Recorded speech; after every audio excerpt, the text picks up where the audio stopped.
Good morning, everyone, and welcome to the launch of our report, Farming Forever, a national plan for climate change and agriculture. For those that I haven't met yet, my name's Emily Jones. I'm the Community Organising Manager at Farmers for Climate Action, and I'll be emceeing the report launch today.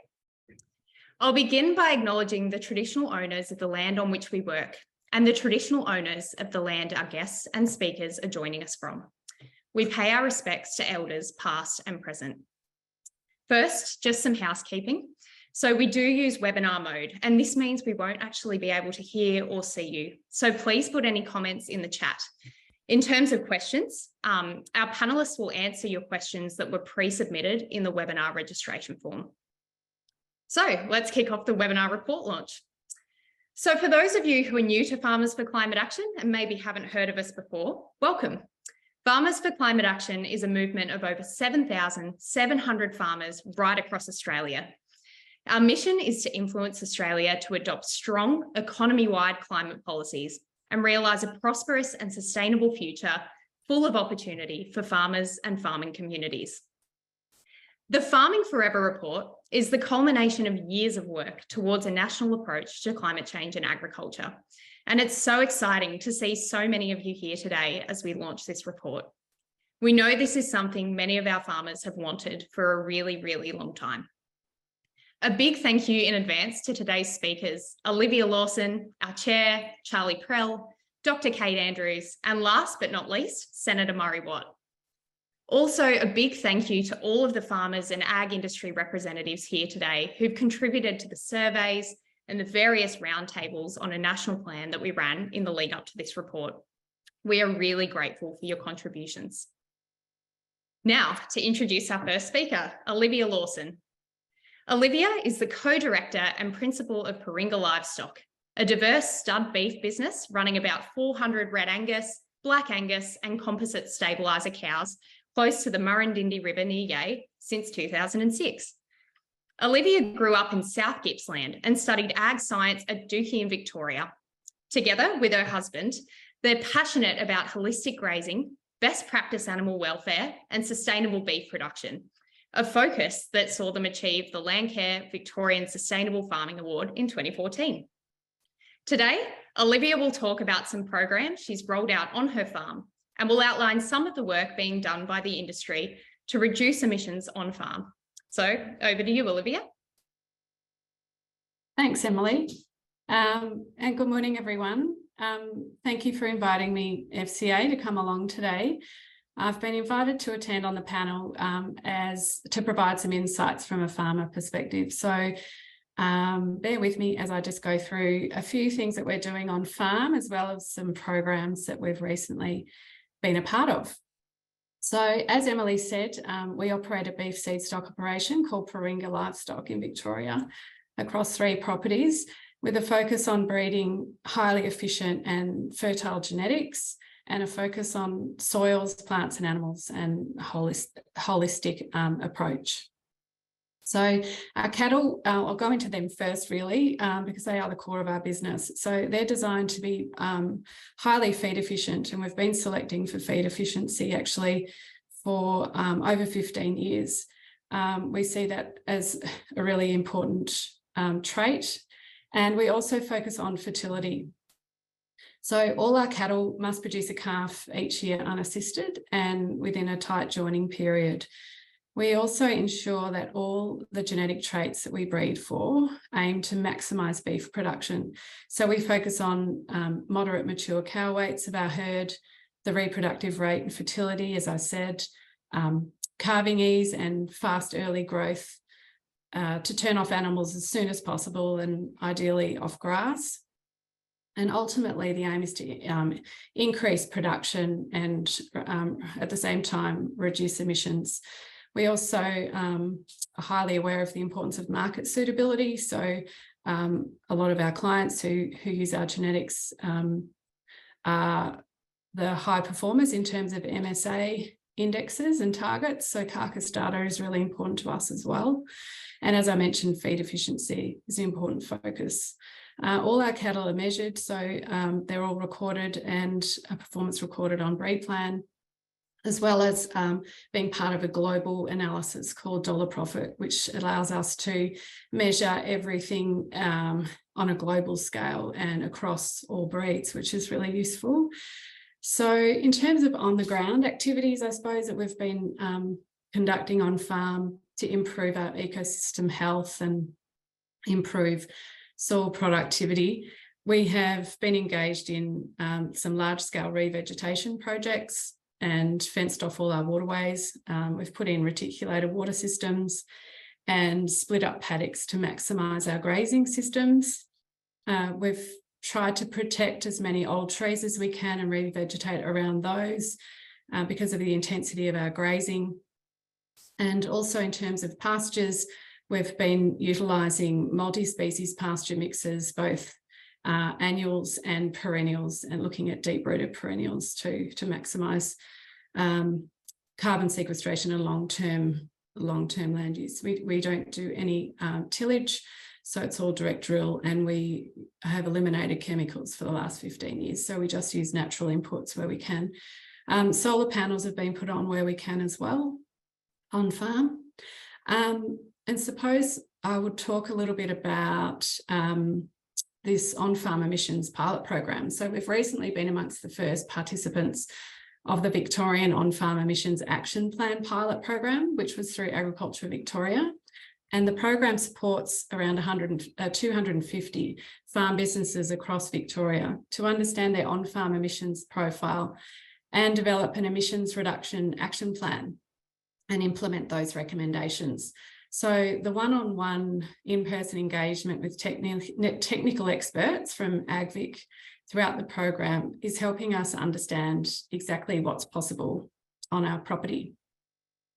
So why did we sign up for the pilot? Well, we'd been involved with the MLA carbon accounting pilot program previously, and last year the environmental credentials working groups, of which I was on the ground cover working group. I'll talk a bit about that a bit later. But ultimately, there's no skirting around the fact that as a 100% cattle business, we know we have a methane problem. In fact, we now know after doing this emissions pilot program that our emissions profile shows that 83% of our emissions come from methane. So we were keen to identify exactly what that emissions profile of our business would look like, and what activities we could change or improve or bring in that would help reduce or offset this undeniable fact.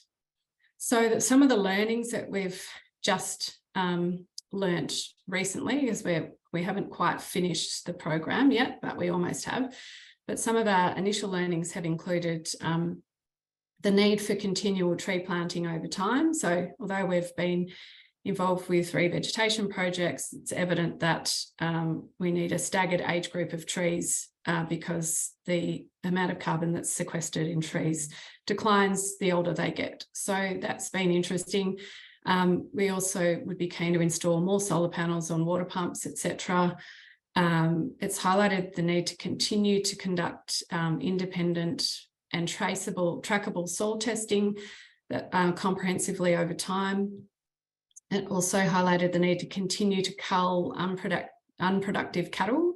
So we already don't have any free passengers that emit but are not producing, but it really highlighted the importance of eliminating those unproductive animals. Also the need to closely monitor inputs. So the fertilisers vary enormously in terms of greenhouse gas emissions intensity. As I mentioned, we haven't used any synthetic fertilisers, but even some of the natural ones like lime actually have a very high load of GHG. Also, we're going to look at including more legumes in our pasture mixes. So it's been a really interesting exercise, helped along with the technical expertise that we received from Agriculture Victoria, and will be helpful to have a financial incentive as well to make a practice change. So for now, and to further my learning, I've recently been enrolled in the Carbon Neutral Agriculture course through Melbourne University. So I have just signed up for that to really try and deepen my understanding and ensure that we haven't missed anything. And I guess in terms of takeaways that people might like to look into after this webinar today from a farming perspective, of particularly beef production, MLA are really keen to hear from interested beef producers to take part in piloting a new sustainability platform. So the platform will incorporate tools that measure carbon balance, tree cover, ground cover, drought resilience, and biodiversity stewardship. So that is readily available. It will also be available in the next Farmers for Climate Action newsletter. I've just emailed that through today to Ellen. Another takeaway I thought might be useful is last night I received an email from MLA saying they've just launched an online greenhouse gas calculator for Australian beef and sheep producers, which will help producers understand their current position. So for those who just want to get online and have a go now, that could be really useful. And it will also help identify areas for improvement. So that's about all from me. Thank you again for having me, and I look forward to hearing from the next speakers. Thank you so much, Olivia. That was fascinating, and it's so exciting to hear about all of the incredible work that you're doing on farm and in the ag industry. So thanks very much for that.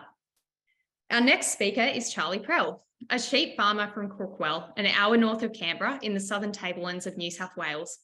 He is one of 4 farmers under the Crookwell 2 wind farms and is the chair of Farmers for Climate Action.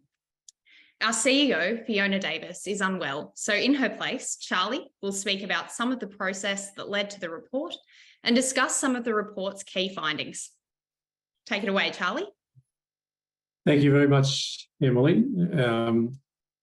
Listen, I know I'm in charge of this organisation, but it's just a compliment to Farmers for Climate Action to be producing a report as resounding and as in-depth as this report is. Excuse me. As you know, it's taken a long time to put this report together. It's been on our agenda for 4 or 5 years now. And finally, we've got something that is resembling a roadmap. And I hate that word, but a roadmap for governments, not only this government, but future governments, to take a national approach towards climate change and agriculture.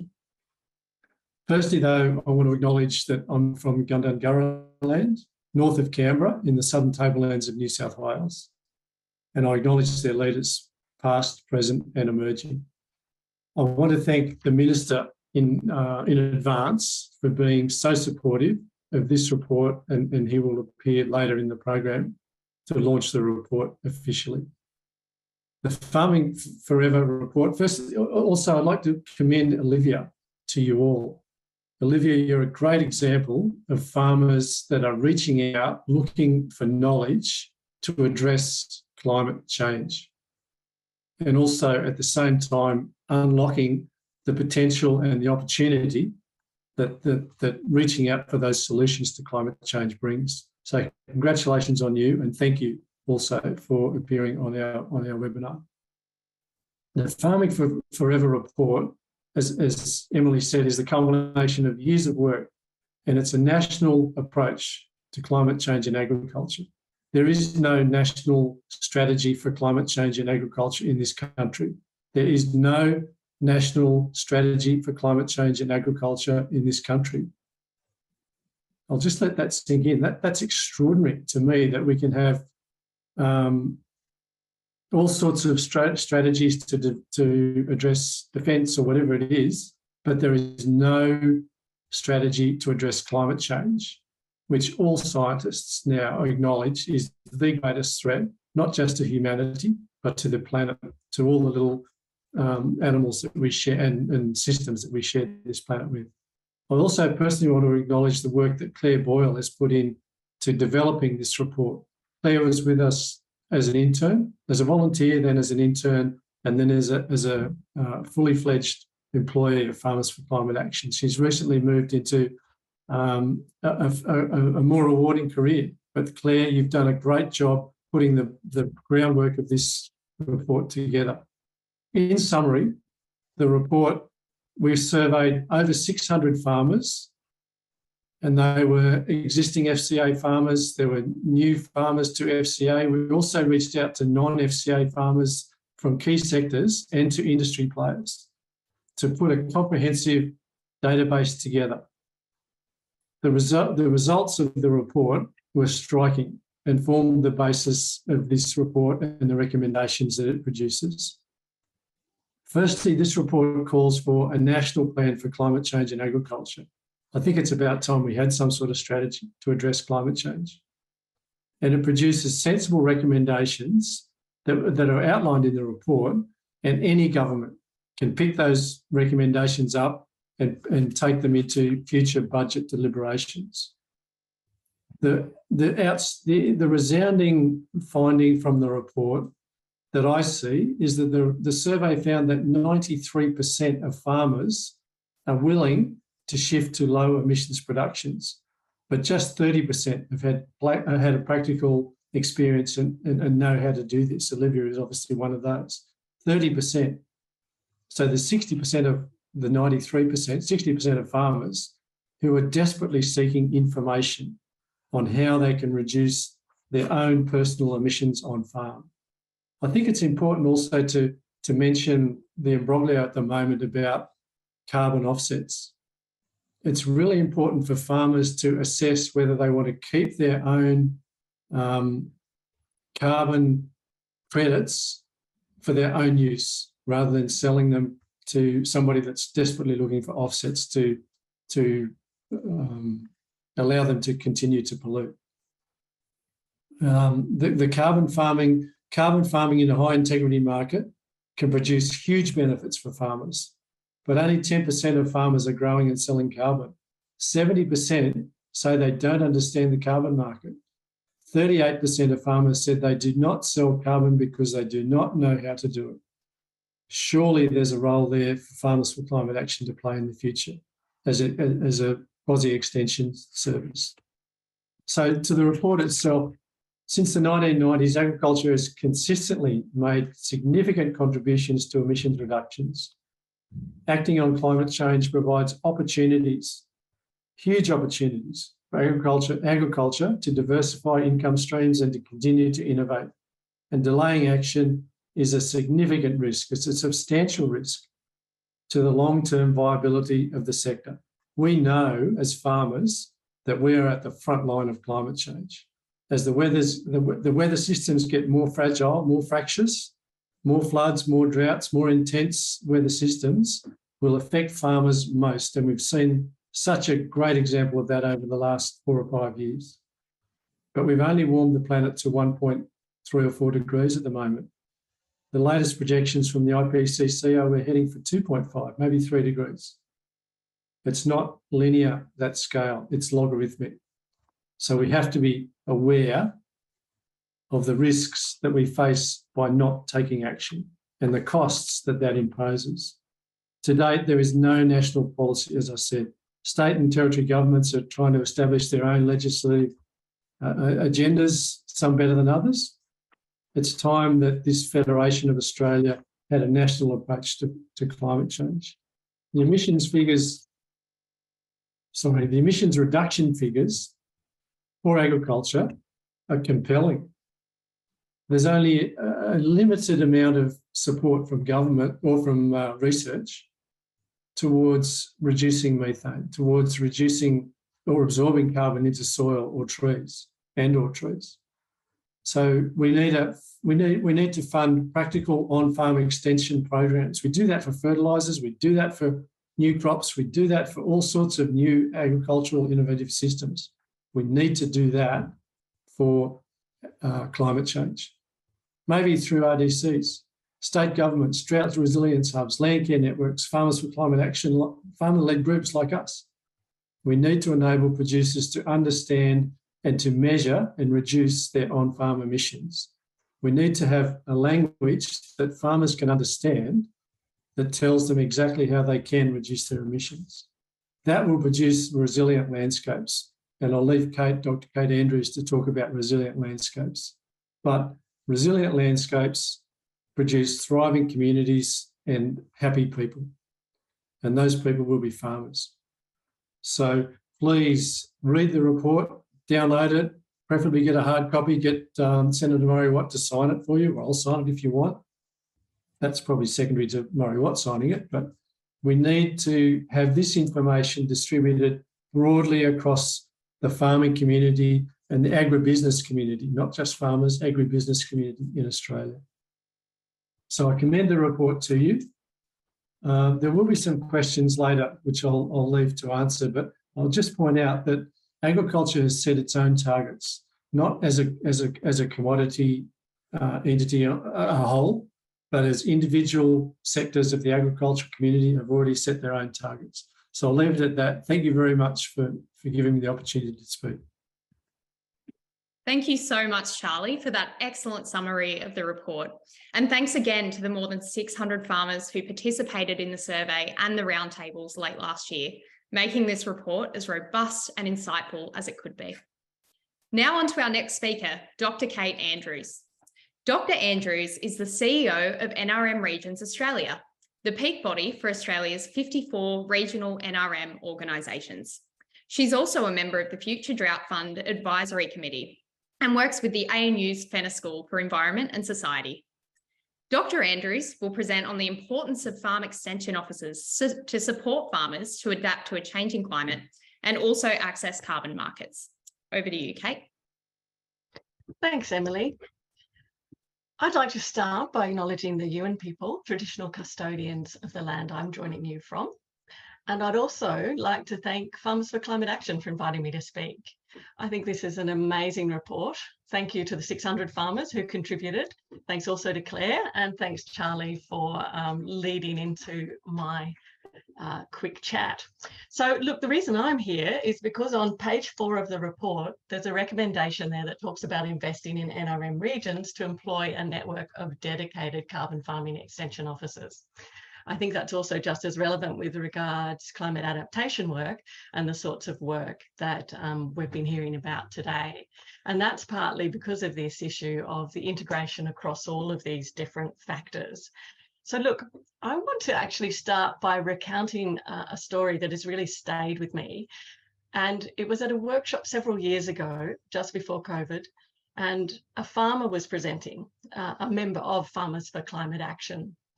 And he shared with us how he felt that he had done all he felt he could to adapt to the changing climate for his farming business, and that it wasn't enough. And his plea was that farmers not be left to face this alone, and that individual responses were never going to be sufficient. So what struck me about this, and why has this stayed with me?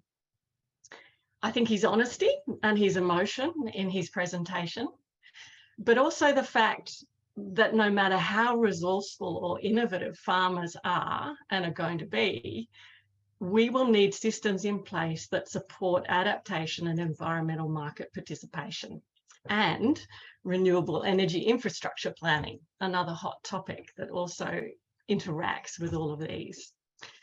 Now, what this farmer said is exactly what this report is showing. It emphasises this point, that really you can't just throw people out there and expect them to do it alone. Yes, we have remarkable farmers, and I think Olivia is such a great example, and has in 10 minutes managed to teach me a hell of a lot, that's for sure. But she's drawing upon the tools and the capacity, for example, that's been developed by MLA and others. So what does it mean? Well, things are getting more complicated.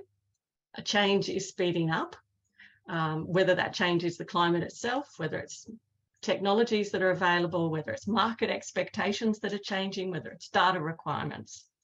So what do we do about this? Well, this report recommends, and NRM Regions Australia has been calling for this for quite some years, it recommends that we actually provide some level of independent network that can work with farmers to do this. What would that provide? Okay, well, people would like unbiased and technical advice. So professional advice that is informed by evidence, but that is independent. This advice needs to be tailored and adapted. So it's no good just having a one size fits all. It needs to be able to be adapted to your situation. Yeah, whether that's your farming system, the values that you hold as a farming family or business, or the particular location, all of those sorts of things. It has to help navigate what's out there. So look, Olivia's doing an amazing job in tapping into what MLA is making available. But for example, if you're a multiple commodity farmer or change is happening really fast and you've got to make more transformative decisions, or you don't have access in the same way to those resources, how do you actually navigate risks and opportunities? And how do you know what's actually happening? It also is a way of accessing greater expertise and tools and technology.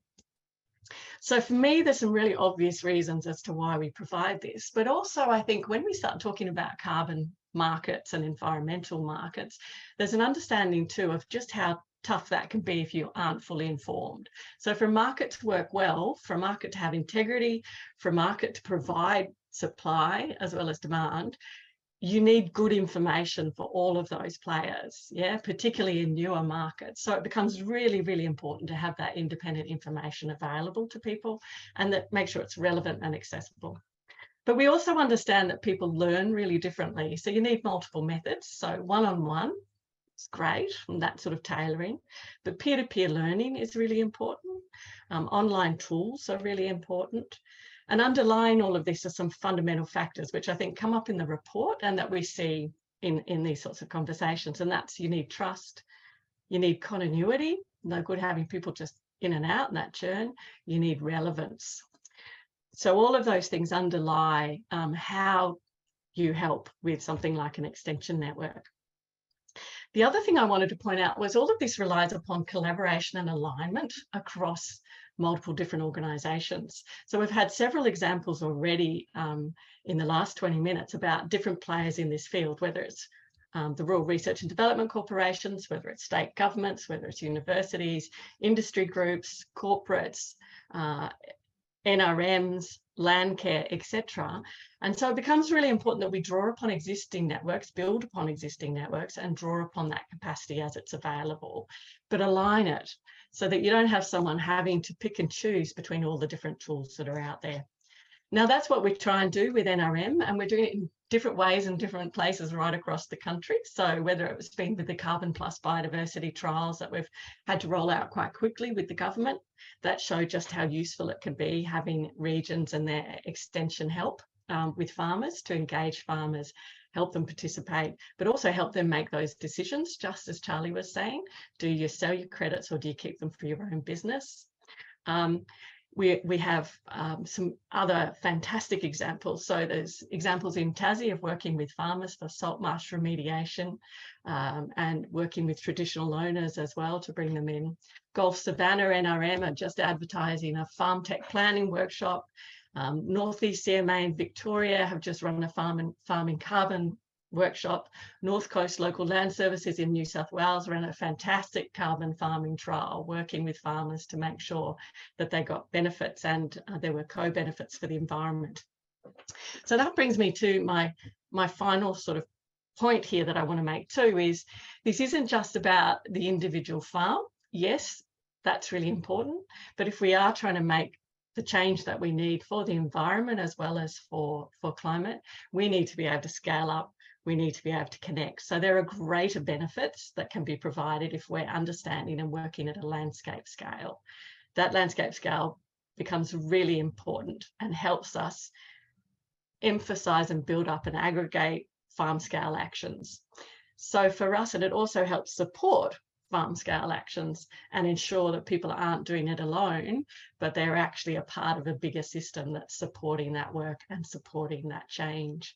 So for me, a big thank you to Farmers for Climate Action for what they've given us here.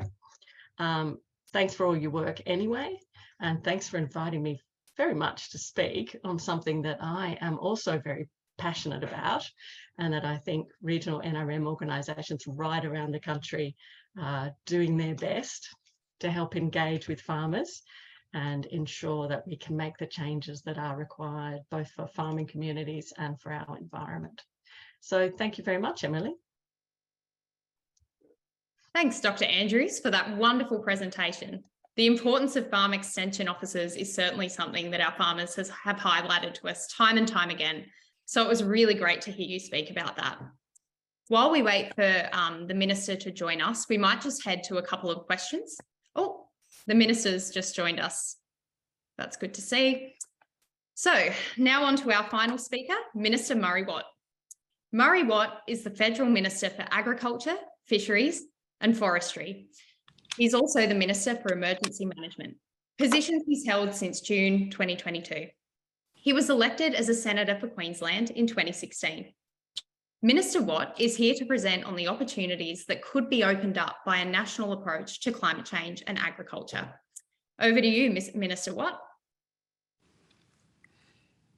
Thanks very much, Emily. I think we've got the technology working. You wouldn't believe how hard that is sometimes. Thank you very much for the opportunity to join with you.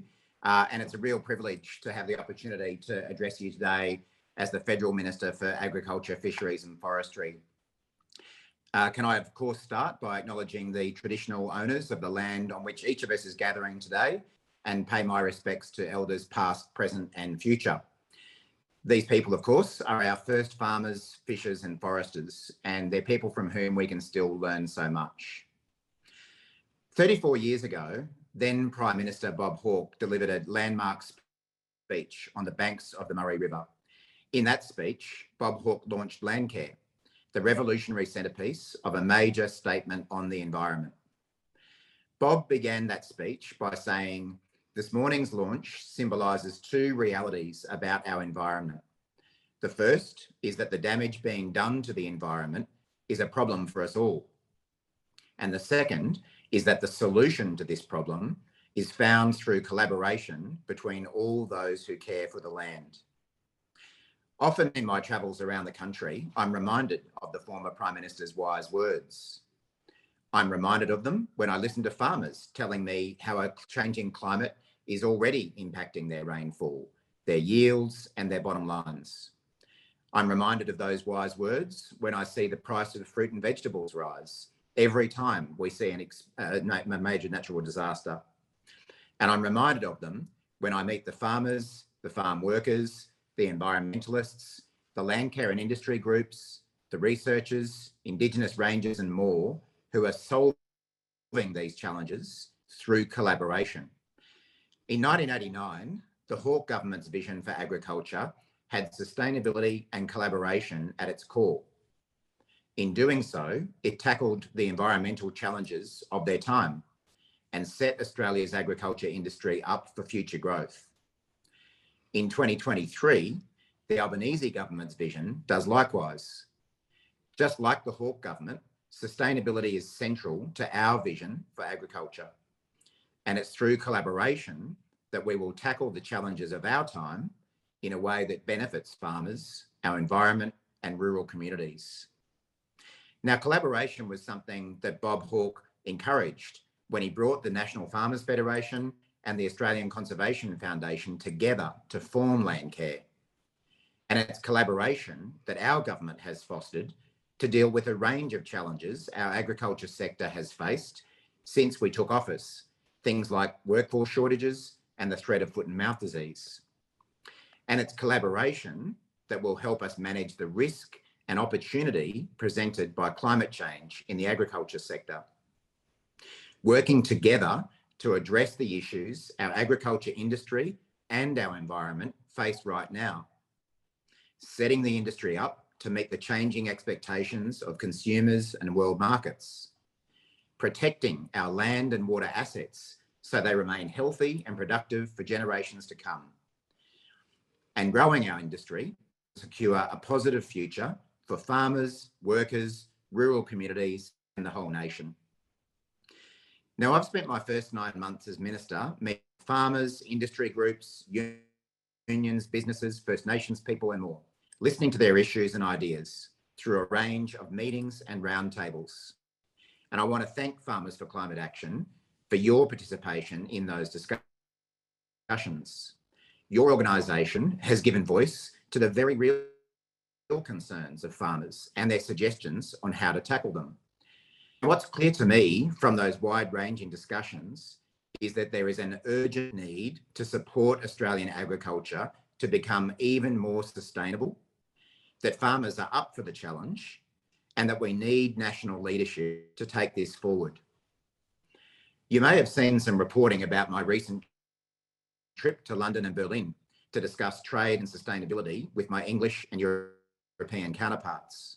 The one consistent message I heard from our trading partners is that to create and maintain important markets, Australia needs to produce food in an even more sustainable way.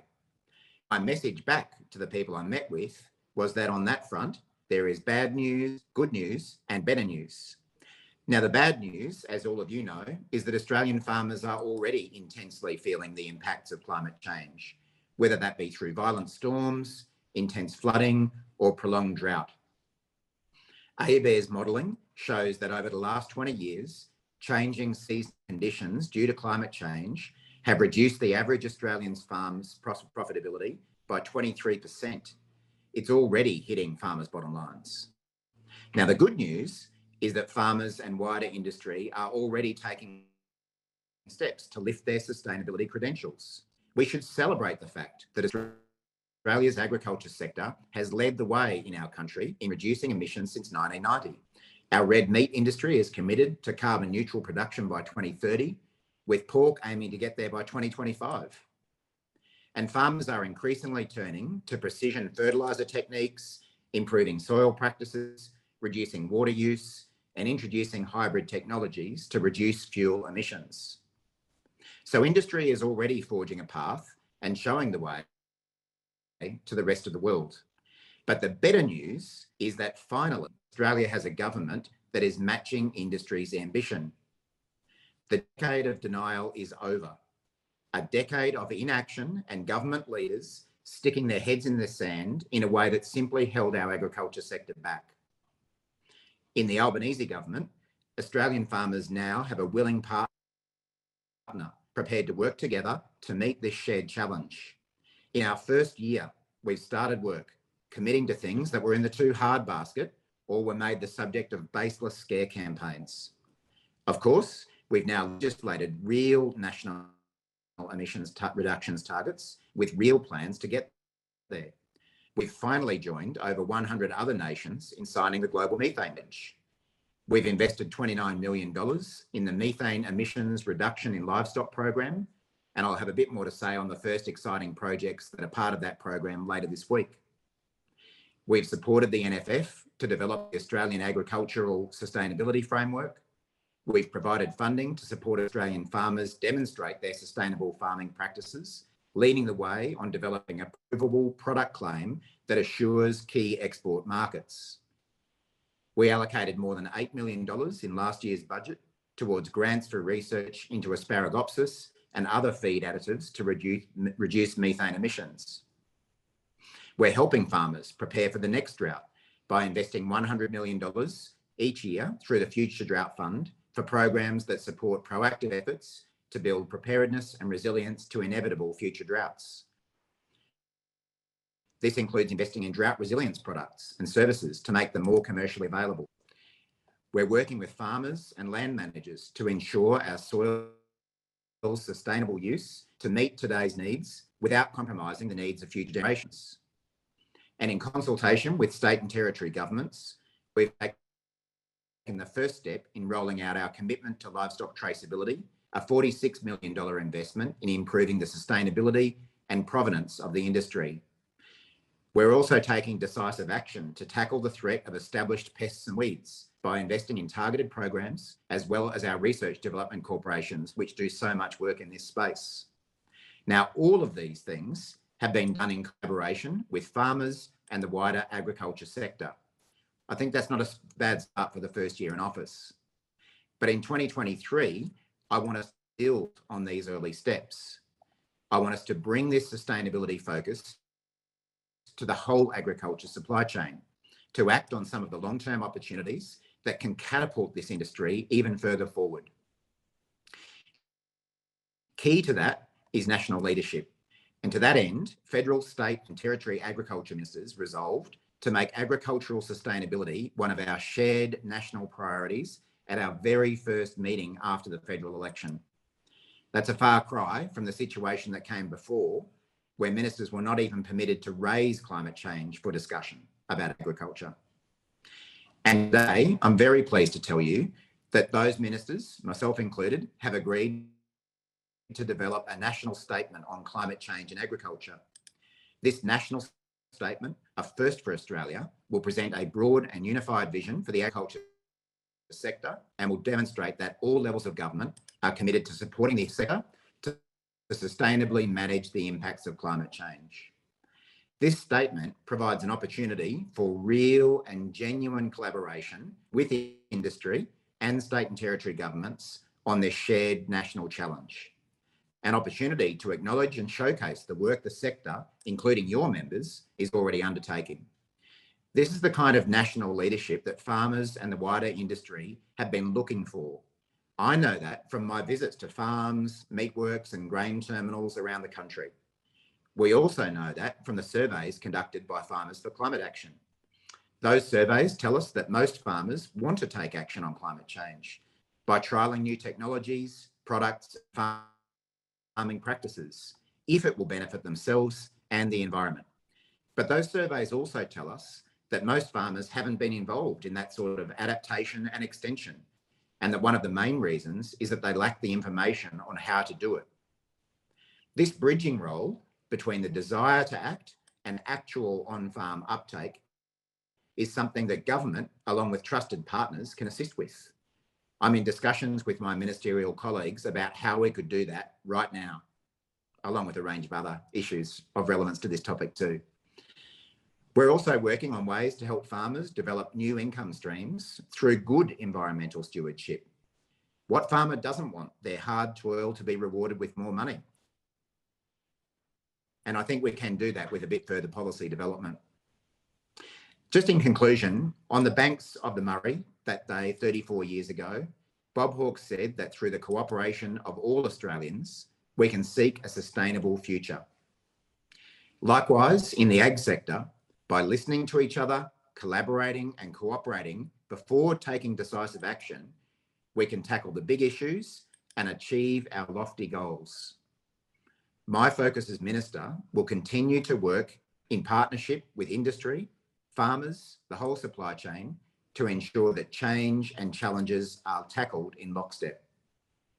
We're working from strong foundations and we need to recognise what's been achieved already, but we always can do better and we must. We have a once-in-a-generation opportunity with government and industry now united on the risks posed by climate change and the opportunity it creates. We cannot afford to waste this opportunity. I look forward to working closely with you to ensure a more sustainable and prosperous future for this industry that we all love and that our nation depends on. Thank you very much for the opportunity to speak here today. It's a little bit strange doing it virtually, but I hope that message has come across loud and clear. Thanks a lot. Thank you so much, Minister Watt, for your excellent and inspiring presentation. We know that you have a really busy schedule, so on behalf of Farmers for Climate Action, thank you so much for taking the time to speak to us today. Before we move on to questions, I also just wanted to give a big thank you to Nation Partners, a leading social research company who did a lot of the grunt work underpinning this report. We're really grateful for your professionalism and the many hours of work that you put into the report, so thanks very much. So now, moving on to questions from the audience. These were questions that many of you submitted via the registration form for this report launch, and we were very much overwhelmed by the number of questions submitted. So we won't be able to get to everyone's questions, but we'll try to get to as many as we can. So first question to the Minister, which actually came through from a few people, is how can we ensure more farmers can access carbon markets? You're on mute, sorry. Sorry, Emily. I just said thanks for the question for those who put it forward. I noticed in your report that I read before giving this presentation, you got some really good figures there about the number and percentage of farmers who want to do more in this space but want more information to be provided. And I have encountered in my travels some really good programs that already exist to share that information. But I do think that it's something that we do need to do more in. In last year's budget, in the October budget from our government, we actually announced about $20 million in funding for what we call the Carbon Farming Outreach Program. And the point of that, which is actually being run out of Chris Bowen's department, the Department of Climate Change, Environment and Water, that funding is designed to help provide farmers with more information around how they can get into the carbon market and take advantage of it, while also, of course, providing some real environmental gains for our country as a whole. I think there are some other opportunities to expand on that. We're obviously giving some thought to the next phase, the next 5 years of the Natural Heritage Trust, and potentially there's some opportunities to use that to meet this current and emerging need. But I can assure you that your federal government certainly recognises both the aspiration of farmers to get more involved in it, the necessity of assisting farmers to become part of it, and the real need for information. So that's something that we'll have a bit more to say about in coming months. Thanks very much. So much of what we've discussed is about the support farmers actually need to do some of this work and are not necessarily currently getting. So one new grad working in broadacre cropping has asked us what resources are actually available right now for people in her position. This might be one for you, Kate, and others feel free to jump in if you have an answer as well. Thank you very much. And thanks also to the Minister for his contribution, much appreciated. And it's just great to see the investment that's actually happening, that $20 million for the Carbon Farming Outreach Program, by the way. I think that will be really beneficial. I did want to add to that, and as I segue on to the question, that I think it's also really important that we understand this is about more than just provision of information, that not only does that information need to be tailored to people's specific needs and adapted, but it's also about how you help refine the system in a way that is delivering access and integrity. And I think that becomes really important then with issues and things that we've, to be honest, we've all put into submissions regularly over the last number of years in carbon farming. And there are also things like, well, if you're, as a farmer, if you've got a complex mix of different things happening, how do you actually pull that together into a whole farming systems approach? And there is actually a methodology that's happening to help farmers do that. But then it might be that what if you've got a group of farmers who individually don't have quite enough, but together can actually work well? And there's a great example happening at the moment with Southern Queensland Landscapes, with Regen Farmers Mutual, with trap rock farmers, which is going, well, how can we actually collectively as farmers get a large enough size of carbon and also get the co-benefits for the environment? And that's just one example of many. But that also is an important example because it shows how there's different models that need to be available here as well for how farmers can actually work together to access the market in a way that's appropriate and safe for them. So it's not just information, there's other tools and mechanisms that I think are really important, and other business models that are really important to help people do that as well. And really good to see where we've responded and enabled that, but also then in helping manage the risk. And I think that takes us to the new grad working in broadacre cropping question. So thank you for the question. Where do you go now? And I think this is why we're having this conversation. There's so much happening at the moment, and we've just heard some of what's out there and available, but it becomes difficult to be able to corral that and navigate that in a really sensible, easy way, particularly, as I commented before, if you're a multi-commodity farmer, for example, or you're working across a range of farms, perhaps. So that's where I think we really do need those people who, the Minister used the term bridging role. I think it's also a navigating or a translating role. Obviously, say regional NRM organisations are really clear for that. That's one reason why we created regions, you know, and have had them for a couple of decades, sort of evolving that capacity to provide really professional, independent advice. But as I said before, there are all sorts of other people in this mix, and it has to be done collaboratively, and it has to be aligned, because you've got great tools being developed, and Olivia mentioned some of them, and the Minister mentioned them through the rural RDCs. So there's some great tools happening there. Some of the universities are engaged in this, developing tools. You've got private sector who are involved in pulling together tools. The NFF have been working on some of this too. So it depends on whether you're looking at specific carbon farming tools like Look-See, which was developed by CSIRO, or whether you're looking at ones that also bring together environmental areas, or whether you're looking at emissions reduction and climate adaptation. And I think this is why it becomes so important too, that you have people who can integrate this system. Farmers are the best natural integrators, but when you're looking across at everything that's available, how do you actually work out what's appropriate for someone at that time? So sorry, I didn't give you an easy answer, new grad. I don't think there is an easy answer, and I think that's one reason why we're asking for these extra investments. I did just want to say, because if we're going to Charlie now, hey, well done, Charlie. You asked for a national agricultural and climate change strategy, and I think you might have just got one.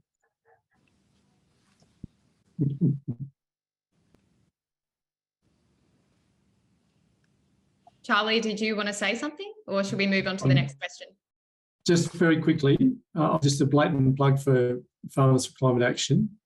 I know that we produce a quality newsletter regularly, and that should be the first port of call for any information that anybody wants in this space. And thank you very much, Kate, Dr. Andrews, for that last comment. I won't take all that credit. There's been lots and lots of people in this organisation that have worked for a long time, very hard, to get to the point that we may be going to get to very shortly. So thank you also to the Minister for that initiative. Hopefully we'll see that through. Yep, I'll echo that. We've had some very thoughtful answers so far. So another question for Minister Watt, and again, this was a very popular theme for the questions that came through. How can we actually support farmers to access carbon markets and support more of them to produce high integrity offsets? Thanks, Emily. I guess in some ways, it's sort of the same answer I gave previously, that we are starting to put in place some programs to facilitate farmers to get involved in these markets more than they have been in the past. Certainly, a lot of the feedback that I've received, including when I first started out in the role, was that farmers were finding the current design of carbon markets to be very complex, very hard to become involved with. And obviously, we've done some work, but particularly Chris Bowen has done some work with the Chubb Review and other pieces of work to try to make those markets more accessible and, importantly, make them more high integrity. I think all of us have an interest in making sure that the carbon market does have high integrity. It's one of the reasons why we haven't opened the door to buying international credits, because we can't really guarantee that level of integrity to the same extent that we potentially can when things are happening in our own country. So this is an evolving piece of work. There's more work, obviously, to be done in implementing the recommendations of the Chubb Review. There's more work to be done in coming up with those systems and education pieces to assist farmers to take part in it. But I guess what I can say to you today is that the money is starting to flow to make those things happen, and that design work is starting to happen. And of course, we'd be more than happy to engage with you and your members on how those systems should be designed. Thank you very much. So on to the next question. We're all in furious agreement that we need a national plan for climate change and agriculture, but how extensive does this need to be? Do we need to include targets for tree cover, for instance, or specific biodiversity goals? And how do we actually ensure that these are met? I think this is a question that everyone can probably answer, but we might start with Charlie. Okay, thanks, Emily. This needs to be a living document. So let's start small and build as we go. It doesn't need to be perfect up front. So we just start small and build as we go. I think that's the way to get interaction with customers, clients, people that are reading information that we're putting out. And it's also, any decent plan has to be adaptable. So the plan that we produce today won't be relevant probably in 10 years' time, but it still will be a basis that can be adapted over time to maintain its relevance. That's probably the biggest challenge. Getting the plan up is a challenge, as Dr. Andrews said and the ministers indicated. If we do get the plan up, then we've got a template that we can just adapt to the systems that come. And everybody knows, anybody that reads science knows the climate is going to change dramatically in the next 10 or 15 years. So we have to be ready for those adaptations, and we have to adapt our farming systems to not just account for those adaptations, to survive sometimes those adaptations. Thank you. Did anyone else want to make a comment? If I may, Emily, at risk of speaking too much. Look, I think this is really a really important issue in regards to the role that plans play at different levels. And this is where it's really important that you have a sense of plans being nested or connected, because obviously the way a plan will look, if a local farming community is doing a resilience plan, for example, that will look quite different perhaps to a national level plan. So it becomes really important to have that understanding of what's necessary at plans at different scales and how they sit together. So I'm sounding a bit like an academic here, but this is where I think, it becomes really important, and it's a conversation we've had with lots of agricultural sustainability frameworks and with the NFF in what you do about setting targets at different scales, because sometimes setting targets at a national scale isn't necessarily relevant at a regional or a farm scale. So that's where we think regional NRM plans become really important, because they're a really useful landscape scale for setting targets. So we've been working with agricultural sustainability frameworks like cotton, beef, sheep to look at, can regional targets actually be a useful way to help industry and more useful for farmers as well as at the national scale. So I think there's going to be a whole lot of needs in there, but I totally agree with Charlie that it's going to need to be adaptable, and also it has to integrate. Like we've just been hearing from Minister Charlie, Olivia, across soils, biosecurity, emissions reduction, climate adaptation, drought, market access, all of those sorts of things. And that's where agriculture plays such an interesting piece. It has to integrate across all those things. So we'll need to make sure we don't just create another silo, but we're connecting up across these things for any national plan. Thanks very much. We probably have enough time for maybe 2 more questions. So I'll ask one question of Olivia and then one final question of Minister Watt. So let's start with Olivia's question. What do you see as the role of Farmers for Climate Action being going forward? We see that we have a very important part to play in ensuring that a national climate change and ag policy actually lands. But what advice do you have for us, Olivia, as we work to make this happen? Thanks for the question, Emily. From a farming perspective myself, I believe that it's really important to continue that engagement with farmers, engaging the key concerns and key needs that people have on the ground. So I see FCA plays a key role there in terms of engaging with those farmers who are really concerned about climate change. And also FCA, I think, play a key role in terms of linkage to government and members of Parliament, particularly, for example, Helen Hayes, you mentioned recently being engaged with Helen.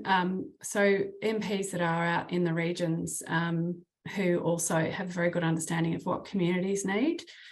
I also think would be advantageous for FCA to continue engaging, like Kate just mentioned previously, with existing industry structures. So, for example, peak industry councils, the beef industry, of course, which I am part of, have actually an environment policy staffer who is involved 100% in climate sustainability and policy development.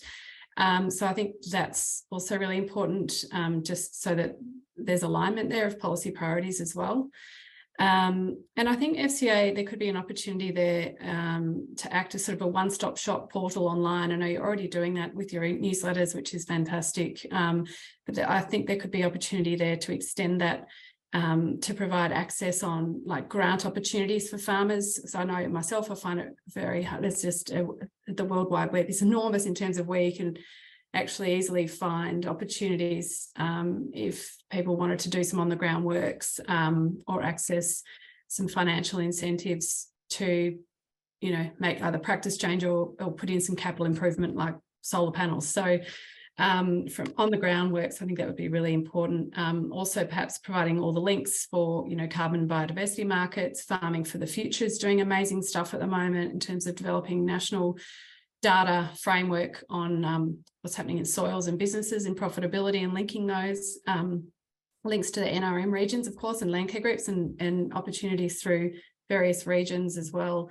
So I guess, yeah, that's sort of my 2 bobs worth. Thanks, Emily. Oh, thank you. I think that summarises it perfectly. And we at Farmers for Climate Action can't wait to get started on some of this work. Minister Watt, I'm conscious that it's 12 o'clock. Did you have time for one more question, or did you need to go? Depends. No, I'm happy to take one more. Okay, brilliant. Thank you. So we often talk about the need for state and federal governments to get on the same page and avoid duplication and at times conflicting policies. So are there any examples where this system of state and federal governments actually working together is working well? And Kate, after Minister Watt speaks, I would love to hear your perspective on this too. I think probably the best examples I can give you in the relatively short time I've been the minister may not necessarily be strictly in the climate space, although they're related. And I guess I'm thinking of biosecurity and traceability.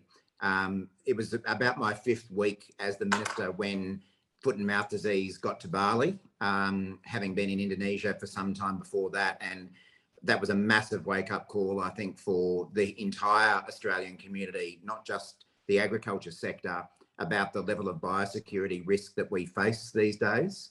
And admittedly, there had been work happening in this space before we took office, but what we were able to do as a result of that crisis was really focus all levels of government and industry on the common goal of keeping Australia safe from that dreadful disease and boosting our biosecurity systems more generally. So not too long after that happened, I launched the National Biosecurity Strategy, which brings together all levels of government and industry on the same page where our biosecurity strategy needs to go, who's got what roles and responsibilities, what funding and regulatory steps are needed to preserve our biosecurity status. And out of that also flowed the work that we've been able to do with the states and territories on traceability as well. And particularly when it comes to the sheep and goat industry, which is something that, has been talked about for many years, but we've now got agreement between the federal, state and territory governments to put in place the sheep and goat traceability system that our country needs, and that we're working towards it by the 1st of January 2025. Again, industry is part of that discussion. We want to have that collaboration, but I feel quite heartened about the possibilities of working cooperatively. It's no secret that there are a couple of state governments in Australia at the moment that are not of my political persuasion, but we've worked really cooperatively on these common goals, and that's certainly the way we want to operate from here on climate change and a whole range of other issues too. Thank you very much, Minister Watt. Kate, did you want to make any closing remarks before we wrap up the report launch? No, I think the minister's response nailed it, particularly with regards to biosecurity, but also our hope that there will be more cooperative federalism, and so that we can actually improve relations. Beautifully said. Well, that brings us to the end of our questions and also our report launch. So thank you so much to all of our speakers, and particularly Minister Watt. I know you're incredibly busy. And also to everyone here for actually attending, submitting your questions and showing an interest in such an important issue. We're really, really excited to see where this goes. So please look out for the follow-up email with the recording, and please fill in the webinar survey with your feedback and any questions you might have. If you want to read the report in full, you can access it via the homepage on our website. Just before we wrap up, our chair, Charlie, I think wants to say a few words, so I'll just hand over to Charlie. Thanks, Emily.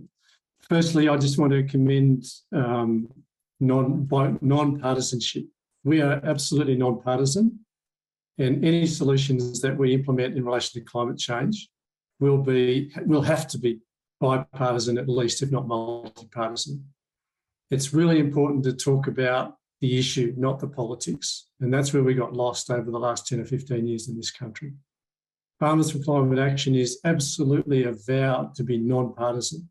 We will support good policies, whoever they come from, and we are doing that today. And I think we're also going to keep prodding governments of all types to continue to be progressive in this space. Because if we're not progressive, climate change is going to catch up with us as farmers, as people, as societies. So we need to keep the wheels turning in our favour. If we don't, we're going to get overtaken by the climate impacts that are coming. But lastly, and most importantly, Emily, we are a very, very small but a very, very capable organisation. And I want to commend you for the way you have managed this webinar. You do it on your ear, and you're such a capable person. I'm really proud to be head of the organisation that employs you. So thank you. And thank you again, Minister Watt, for your presence today, and the other guests as well. Appreciate it. Thank you so much, Charlie. That's really, really lovely of you. And thank you again for jumping in last minute to talk about this report while our CEO is unwell. So thanks again, everyone, particularly our speakers and Minister Murray Watt, and goodbye. I hope you've enjoyed this report launch.